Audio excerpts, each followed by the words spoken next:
मुलांनो, सुस्वागतम. संगीता भालसिंग या माझ्या यूट्यूब चॅनलवर तुम्हा सर्वांचे हार्दिक स्वागत. संरक्षणशास्त्र इयत्ता 12वी हा विषय अभ्यासाला घेतलेला आहे. प्रकरण क्रमांक 1, भारताची सुरक्षा संकल्पनात्मक चौकट. या प्रकरणामधील आपण उपघटक अभ्यासणार आहोत. पर्व पहिले 1947 ते 1962. पर्व याचा अर्थ भाग असं समजून घ्या. आपण पहिल्या भागाचा अभ्यास करणार आहोत. कालखंड घेतला आहे 1947ला भारताला स्वातंत्र्य मिळाले तेव्हापासून ते 1962पर्यंतचा कालखंड आपण अभ्यासणार आहोत भारताच्या संरक्षणाच्या संदर्भामध्ये. चला तर पाहूया. पर्व पहिले 1947 ते 1962 या काळातली आंतरराष्ट्रीय किंवा जागतिक परिस्थिती काय होती ती स्थिती आपण पाहूया. दुसऱ्या महायुद्धानंतर जागतिक सत्ता रचनेत अनेक महत्त्वाचे बदल झाले. 1945ला दुसरं महायुद्ध संपलं आणि त्या महायुद्धानंतर जगाच्या रचनेमध्ये खूप बदल झालेला आहे. सत्ता बदल झालेला आहे. अमेरिका आणि रशिया या दोन महासत्ता उदयाला आल्या. एका बाजूला अमेरिकेचा गट आणि दुसऱ्या बाजूला रशियाचा गट, असे दोन भाग झाले जगाचे. त्याचबरोबर आशिया आणि आफ्रिका खंडातील राष्ट्रीय स्वातंत्र्याच्या चळवळींमधून अनेक देश स्वतंत्र जन्माला आले. आशिया खंडामधील, त्यात भारतही आहे, आणि आफ्रिका खंडामधील जे पारतंत्र्यात देश होते ते देश स्वतंत्र झालेले आहेत. अनेक नवीन नवीन देश निर्माण झाले. याच काळात जगात शीतयुद्धाची सुरुवात झाली. अमेरिका एका बाजूला आणि दुसऱ्या बाजूला रशिया, दोघांच्यामध्ये असणारं शीतयुद्ध.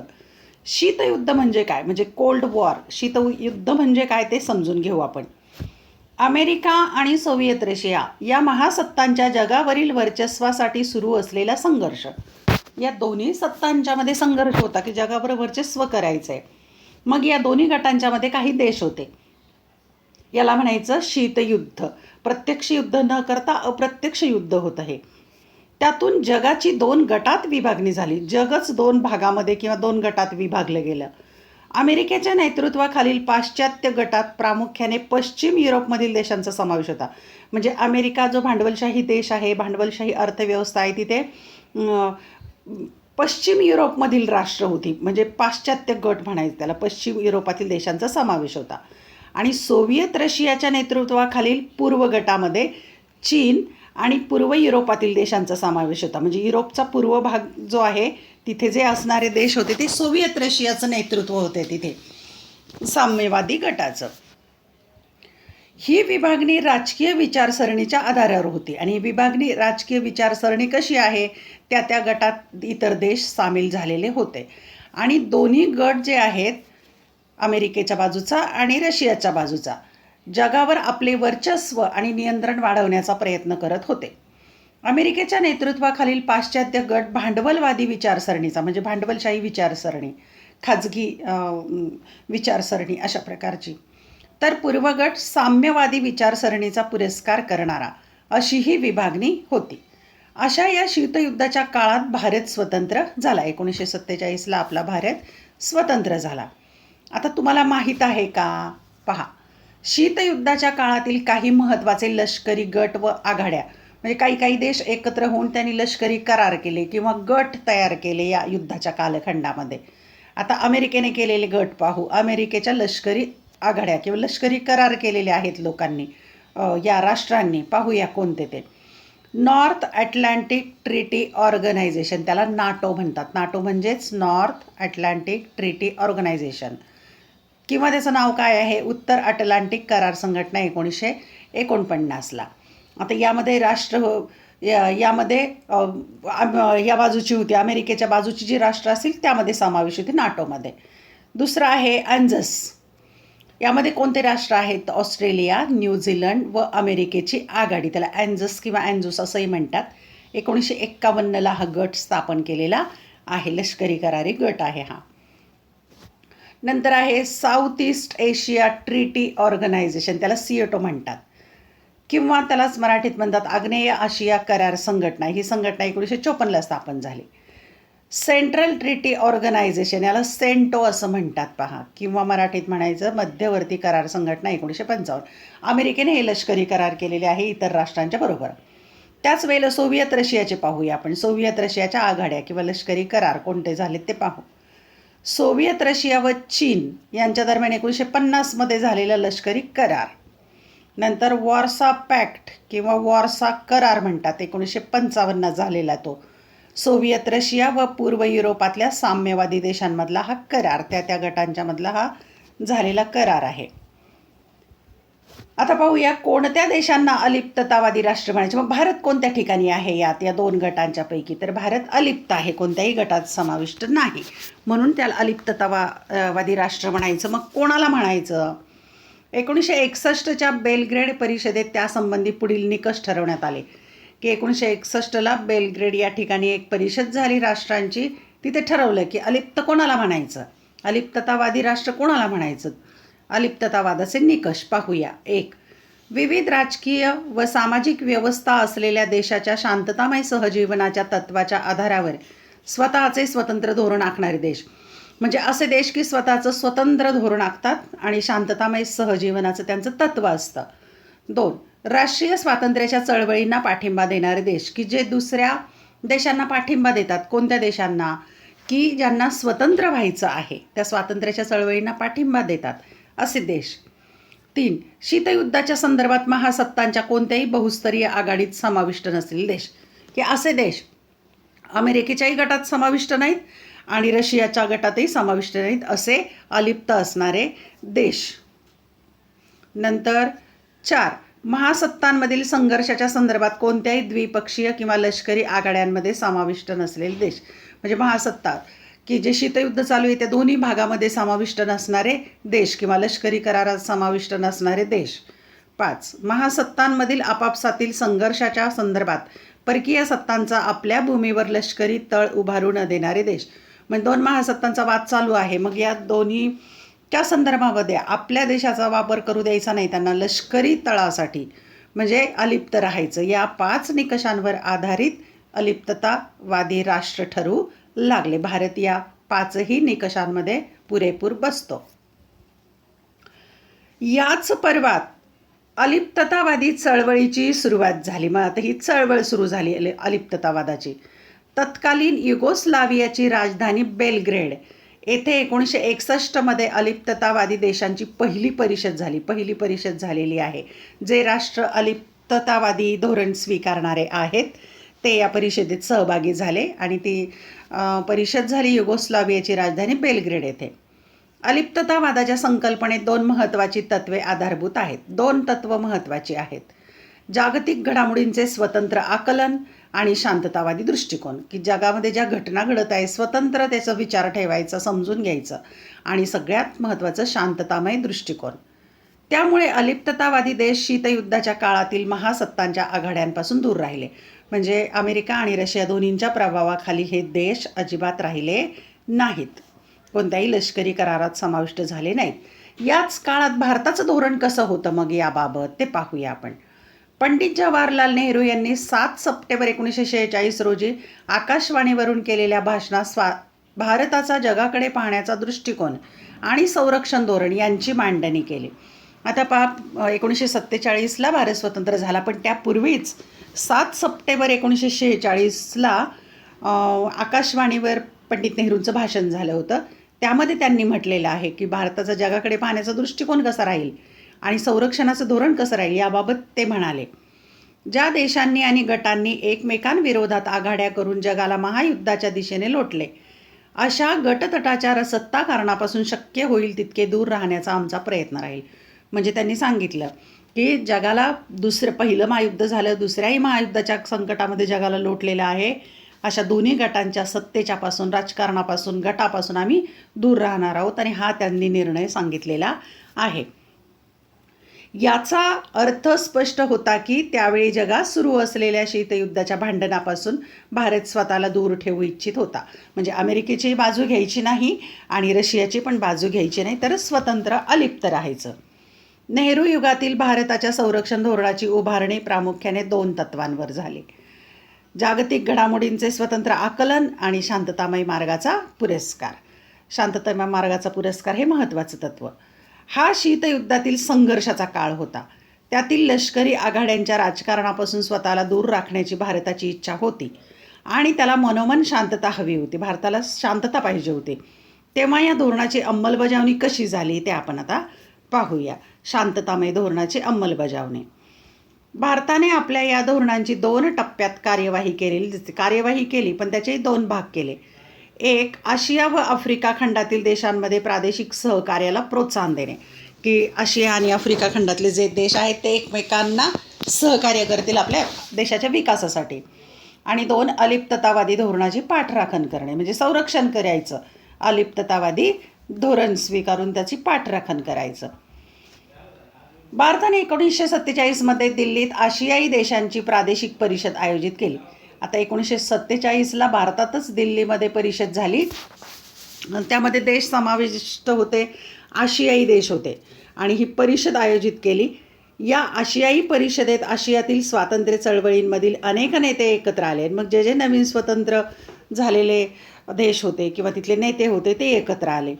आशिया खंडातील सामायिक प्रश्नांची चर्चा करण्यासाठी आणि आशियात प्रादेशिकतावादाची रुजवणूक करण्यासाठी हे नेते एका व्यासपीठावर आले होते, की या आशिया खंडात समान सर्वांचे प्रश्न काय आहेत त्याचा विचार करायचा, चर्चा करायची, प्रश्न सोडवायचे, समस्या सोडवायचे, प्रादेशिकतावाद रुजवायचा, यासाठी एकत्र आले होते. आता तुम्हाला माहिती आहे का प्रादेशिकतावाद म्हणजे काय? आत्ताच आपल्याला शब्द गेला, तो समजावून घेऊ. विशिष्ट भूप्रदेशातील देश सहकार्याच्या भावनेने एकत्र आल्यास प्रादेशिक संघटना निर्माण होतात. भूप्रदेश विशिष्ट असतो, पण त्यांच्यामध्ये सहकार्याची भावनेने ते एकत्र येतात. आपल्याला राष्ट्रीय हितसंबंधाच्या संवर्धनासाठी एकमेकांना सहकार्य करणारे गट ते स्थापन करतात. म्हणजे राष्ट्राच्या हितासाठी किंवा राष्ट्राचे हित फायदा होईल अशा कारणासाठी एकमेकांना सहकार्य करतात आणि गट स्थापन करतात. त्यातून स्वतःची स्वतंत्र व विशिष्ट ओळख प्रस्थापित करण्याचा त्यांचा प्रयत्न असतो. स्वतःची एक विशिष्ट स्वतंत्र अशी ओळख ते निर्माण करतात यातून, आणि अशा संघटनांना म्हणतात प्रादेशिक संघटना म्हणतात. यांना प्रादेशिक संघटना म्हणतात. भूप्रदेशाच्या पातळीवर परस्परांना असे सहकार्य करण्याच्या प्रक्रियेला प्रादेशिकतावाद असा म्हणतात. विशिष्ट भूप्रदेशातले राष्ट्र एकत्र येऊन असं परस्परांना सहकार्य करतात. यात भौगोलिक जवळीकतेला महत्त्व असते, भौगोलिकदृष्ट्या जवळीक. तरी काही वेळा विशिष्ट मुद्दे किंवा विषयांच्या आधारावर प्रादेशिक सहकार्य आकाराला येऊ शकते किंवा इतरही वेगवेगळ्या कारणाने प्रादेशिक सहकार्य होऊ शकते. दूरसंचार व दळणवळण, ऊर्जा निर्मिती, आरोग्य यासारख्या विषयांमध्ये असे सहकार्य मिळू शकते. म्हणजे दूरवरच्या प्रदेशात सुद्धा या बाबीत सहकार्य होऊ शकतं. ऊर्जा, आरोग्य, दूरसंचार, दळणवळण. अशा प्रादेशिक सहकार्याची प्रक्रिया सामान्यपणे संबंधित देशांमधील राजकीय, म्हणजे अशी जी प्रक्रिया आहे ते संबंधित देश असतील तिथले राजकीय संवादातून होते. अशा परस्पर संवादातून पुढे संघटना उभी राहते. म्हणजे राष्ट्रांचा परस्परांशी संवाद असला पाहिजे. त्यातून संघटना निर्माण होतात. कोणत्या झाल्या आहेत पाहू आपण. युरोपीय समुदाय, त्याला युरोपियन युनियन असंही म्हणतात. नंतर आसियान म्हणजे association of South East Asian nations, म्हणजेच आग्नेय आशियातील देशांची संघटना आहे. किंवा SAARC, South Asian association for regional cooperation, म्हणजेच दक्षिण आशियाई प्रादेशिक सहकार्य संघटना.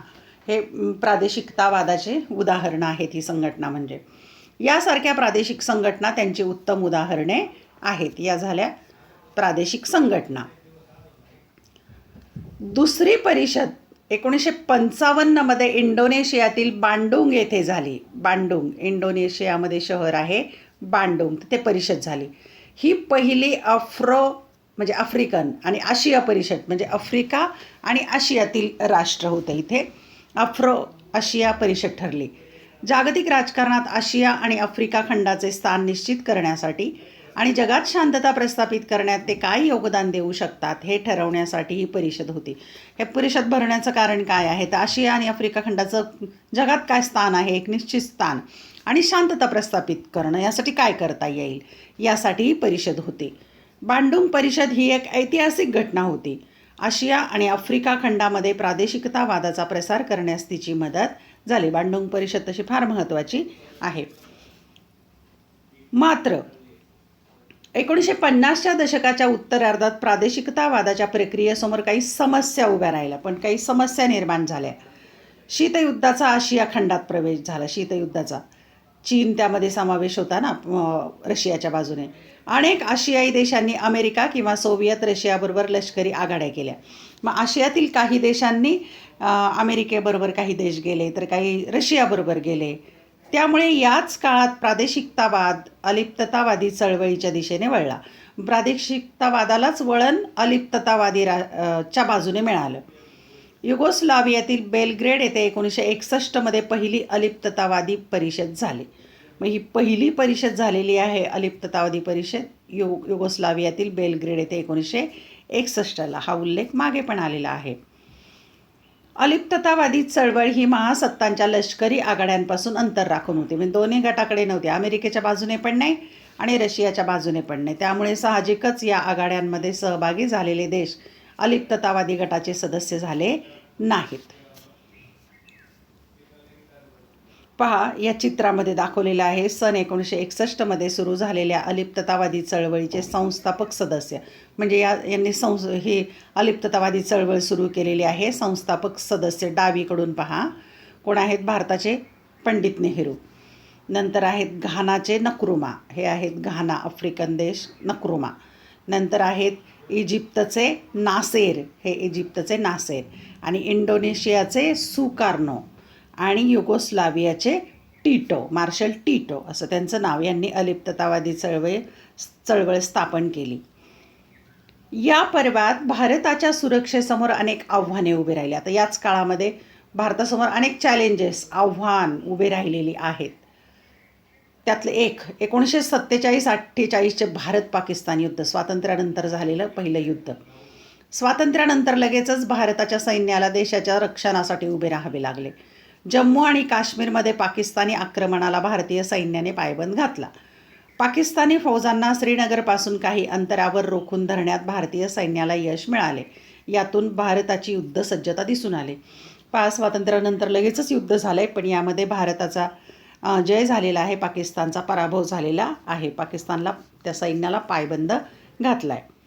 2. राष्ट्रीय एकात्मता. स्वातंत्र्यानंतर लगेचच हैदराबाद, म्हणजे 600 संस्थानं होती जेव्हा भारत स्वतंत्र झाला त्या काळामध्ये. महत्त्वाची संस्थानं होती. हैदराबाद 1948ला समावेश करून घेतला. जुनागड 1947ला यासारखी संस्थाने आणि नंतर गोव्यासारखा 1961ला. पोर्तुगीजांच्या ताब्यातील प्रदेशांचे भारतीय संघराज्यात विलिनीकरण करण्याच्या प्रक्रियेतही भारतीय सैन्याने महत्त्वाची भूमिका बजावली. म्हणजे ही संस्थानं भारतामध्ये विलीन करून घेताना भारतीय सैन्याने काम चांगलं केलेलं आहे. नंतर आहे तिसरा मुद्दा आहे हिमालयातील शेजारी. आता आपले शेजारी कोण कोण राष्ट्र आहेत पाहू. नेपाळ, भूतान आणि तिबेट हे हिमालयामधले आपले शेजारी राष्ट्र. या हिमालयाच्या पर्वतराजीत वसलेल्या शेजारी देशांनी भारताने यांच्याशी सुरक्षाविषयक संबंधित करार केले. या देशांचे चीनपासून संरक्षण करण्याची जबाबदारी भारताने आपल्या शिरावर घेतली. म्हणजे चीनपासून संरक्षण करायचं या राष्ट्रांचं भारताने जबाबदारी घेतली. नेपाळ, भूतान आणि तिबेट. 4. चीन. 1949मध्ये चीन हा साम्यवादी देश बनला. साम्यवादी देश रशियाच्या बाजूचा. चीनमधील माओ झेडांग यांच्या सरकारला लगेच मान्यता देणाऱ्या देशांमध्ये भारत होता. आणि खरं तर भारताने मान्यता दिली होती चीनमधील माओ झेडांग यांनी जे सरकार स्थापन केलं होतं त्या सरकारला मान्यता देणारा देश. मात्र तिबेटच्या प्रश्नावरून 1950च्या दशकात भारत आणि चीन दरम्यान संबंधामध्ये तणाव निर्माण झाला. चीनने तिबेटवर आक्रमण केलं, ताब्यात घेतला. त्यामुळे भारत आणि चीनमध्ये संघर्ष निर्माण झाला, कारण तिबेटला संरक्षण देण्याचा करार भारताने केलेला होता. चीनने तिबेटवर बळाने कब्जा मिळवला. मात्र या प्रदेशाला चीनने स्वायत्तता द्यावी अशी भारताची अपेक्षा होती. परंतु चीनने तो प्रदेश सोडावा, स्वातंत्र्य द्यावं त्यांना अशी भारताची इच्छा होती. या प्रश्नावर मार्ग काढण्यासाठी भारत आणि चीन दरम्यान 1954मध्ये तिबेट करार झाला. 54चा तो पंचशील तत्वांवर आधारित होता. भारत आणि चीनमध्ये पहिला संघर्ष 1958मध्ये अक्साई चीनच्या संदर्भात झालेला आहे. 1958मध्ये पहिला संघर्ष भारत चीन अक्साई प्रदेशावरून झाला. सीमारेषेला मान्यता आणि अक्साई चीनचा ताबा ही भारत आणि चीनमधील संघर्षाची मुख्य कारणे होती. म्हणजे सीमारेषेवरूनही संघर्ष आहे आणि अक्साई चीन अजूनही चीनच्या ताब्यात आहे आणि अजूनही कुरापती काढतच आहे चीन. मोठा संघर्ष भारत आणि चीनचा आहे. याच कारणावरून पुढे 1962मध्ये भारत आणि चीनमध्ये युद्ध झाले आणि या युद्धामध्ये मात्र भारताला हार पत्करावी लागलेली आहे. तुम्हाला माहीत आहे का, भारत आणि चीनमधील तिबेटच्या प्रदेशादरम्यान व्यापार व इतर संबंधाबाबत भारतीय प्रजासत्ताक आणि चीनी प्रजासत्ताक म्हणजे पीपल्स रिपब्लिक ऑफ चायना यांच्यात 1954मध्ये झालेला करार. 1954मध्ये भारत आणि चीनमध्ये एक करार झालेला होता. तिबेट संबंधीचा हा करार पुढील तत्वांवर आधारित होता. पण पंचशील तत्व जी होती ती पाहूया आपण. या तत्वांवर आधारित आहे. 1. दोन्ही देश परस्परांशी प्रादेशिक एकात्मता आणि सार्वभौमत्वाचा आदर राखतील, म्हणजे दुसऱ्याच्या स्वातंत्र्याचा आदर ठेवला जाईल. 2. कोणताही देश दुसऱ्यावर आक्रमण करणार नाही, म्हणजे चीनने भारतावर आक्रमण करायचं नाही किंवा भारताने चीनवर आक्रमण करायचं नाही. याला अनाक्रमणाचा करार असं म्हणतात. 3.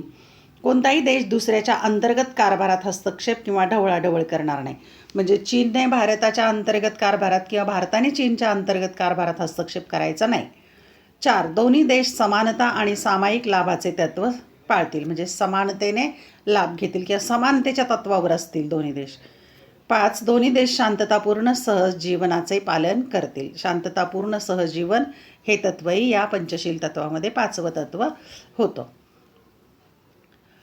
पंडित नेहरूंच्या काळात भारताच्या संरक्षण धोरणाचा गाभा हा मुख्यत्वे राजनैतिक संवाद किंवा राजनयाच्या मार्गाने संरक्षण हा होता. म्हणजे राजनैतिक राष्ट्राने एकमेकांशी संवाद करायचा आणि प्रश्न सोडवायचे. नव्याने स्वतंत्र झालेला भारत हा एक विकसनशील देश होता.